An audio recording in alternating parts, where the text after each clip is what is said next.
Tuntuma hian khovela sumle pai chungchanga lekhabu hral tlaber angan soi Rich Dad Poor Dad ti lekhabu Robert T Kiyosaki zia kan review dona mutual fund tele bitcoin chungchang te kanjir zel ma in sumle pai chungchanga lekhabu puimo zual lekhabu tha zual pani khat kanjir masak khi tha in ringani tichuan Rich Dad Poor Dad a hian Robert T Kiyosaki hian mishring ina sumle pai chungchanga kan ril ruput mang kan attitude lampang asoi bera alekhabu front cover hanen po hian what the rich teach their kids about money that the poor and middle class do not ti ania chumiom ja chu mi hausa te na anfa te sum chungchang anjirtir miri theile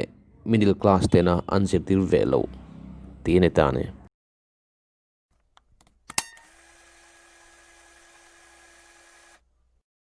Lesson number 1.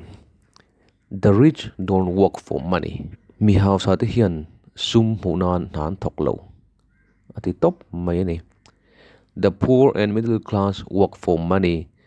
The rich have money work for them. Mir theile middle class te hian sum hunan nan thok trina. Mi hausa te ro chuan sum kha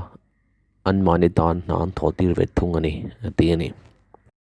The poor and middle class get up, go to work, pay bills, and a cycle forms. If more money is offered, the cycle deepens and continues, and their spending will increase. Mira theita chuan sarkar na thok kan nie mo kut na thok mi kan nie mo kan thowa na agan kala thla lorala hlo kan la kan mang zo le a ti chuan angai te in thlathar ni khata tangin na kan tan le a chu ti reng chuan cycle akala thlathum kum khat kum som ni alorala pension hun te alo thleng le mai ani ati ani tin thiam na sang deu nei na sang deu chel le hlonhem deu te po hetiang cycle tho hian an kala an puisa man na atam jok mai ani ati ani hetak kan zir tur pui mo deu mai achu mir theile middle class mi ti hian sum hunan nan thokani ti hiani thiam na sang deu an nei chuan an hlonhem deu nga mi thokrim deu an ni chuan in poisa na lut nem deu nga ma se engang zong pu in poisa kha nan thotir lova an mani kha injir sangin thokrimin poisa lak lut nem an tumani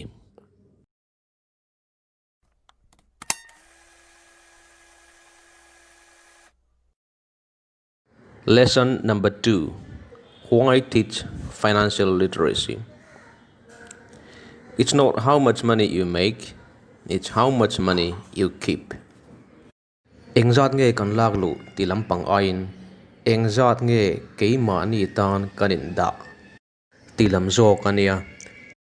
One of the reasons the rich get richer, the poor get poorer,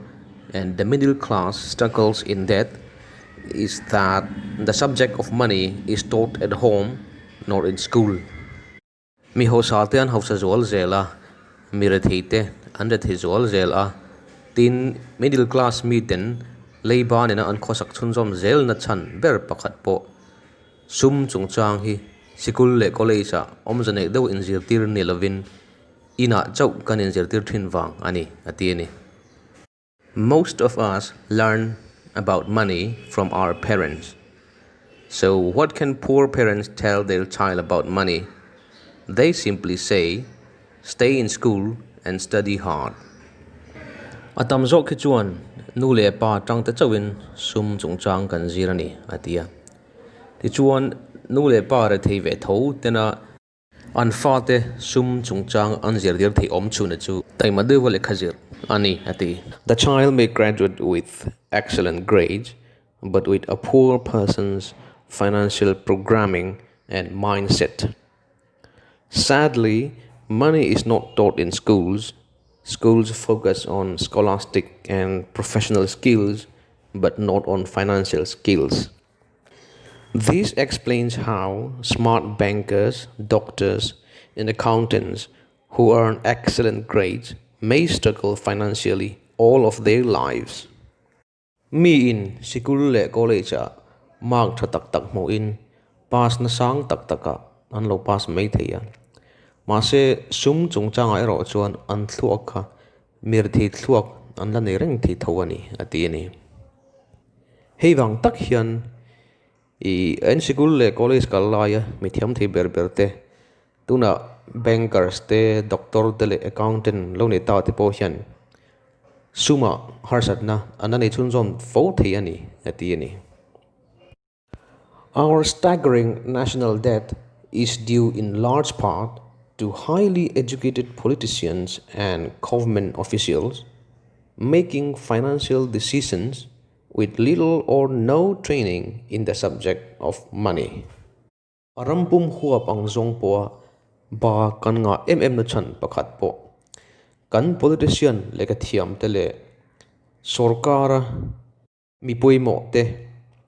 sum chungchanga knowledge nei vaksi lo te na ram budget an siam thin wanga ni ati ani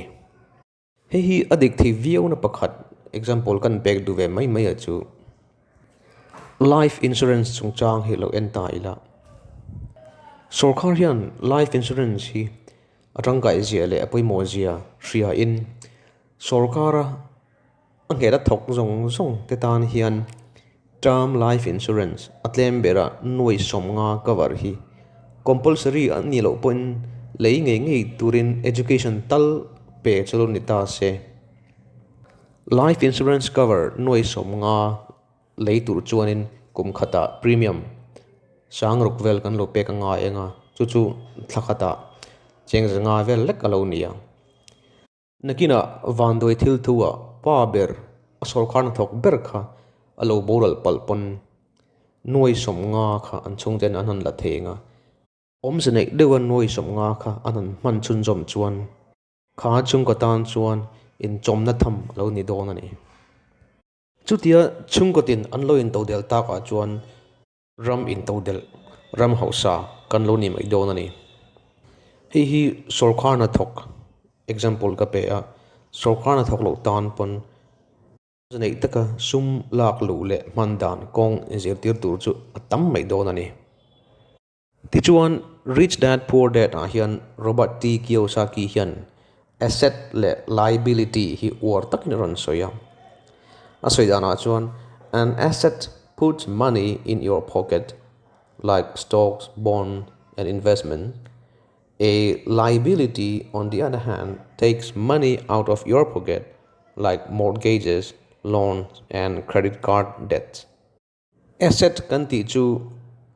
poisa min tho chua sak thei thil kan nei te ania liability kan ti ro chu kan pocket atanga poisa min man ral tir tu thil kan nei te tinani heta kazia lan lem lo asset le liability silfiana example aman na sata chu house in chungchanga nia tamzo ke chuan in thatak kan nei chuan asset rotling kan ngaya adik lawani atiade kha in thatak saknan khan sumtam tak kan senga achunga kan khosa a ma se kha in khan poisa cheng khat ma min tho chuak sak lo chuan asset ni lovin liabilities ani zogani ati achan chu maintenance te pe ka nga ya thila lo chia a repair anga ya kan pocket atangin poisa ala chuak zogani ati ani ma se mi lua tur in kan save thung ani ro chuan thlatin in luaman kha alo lu danga chuwe ro chu asset atling thei ve thung ani ati chutiang bokin car man to tak tak nal tak tak kan nei te hi kan thil nei hlu asset ni lovin liabilities an ya petrol man kan pek reng anga ya alo chiatin kan repair anga ya kan pocket atangin poisa ala chuak nem em ani ati ani ti chuan mir thei le middle class te chuan liabilities an leitina mi hausa te ro chuan asset an leitin thungani ati chuan thil pakhat a soi war le emem chu cash flow ania. A person's cash flow tells how they handle money. Does your income evaporate into expenses, making you a poor person? Does it flow into liabilities, then expenses, middle class? Or do you have assets that generate income? Cash flow omzia chu sum kalmang tinania. Mir thei te chuan sum an la luta an hmangral le maya. Middle class te ro chuan an hlo te pot lemin alo tam zoka sum an la luta ti chuan liabilities a an kaltir phota chung te chu internan housing loan rule na emo car loan rule na emo chumi zo expense a an hmangral le ta thawani ati mi house te ro chuan sum an la luta an sum lak lu atang khanin asset nakina sum tho ron pe chok le thei tur thil an siama an leizel thungani ati khati jong kha tuntuma kan lo ti chote ni ta se ale pe ka chuan the richest man in Babylon ti lekhabu kan lo review le nga the richest man in Babylon ti lekhabu a hian sum na tho tir dan kan zir chho don ani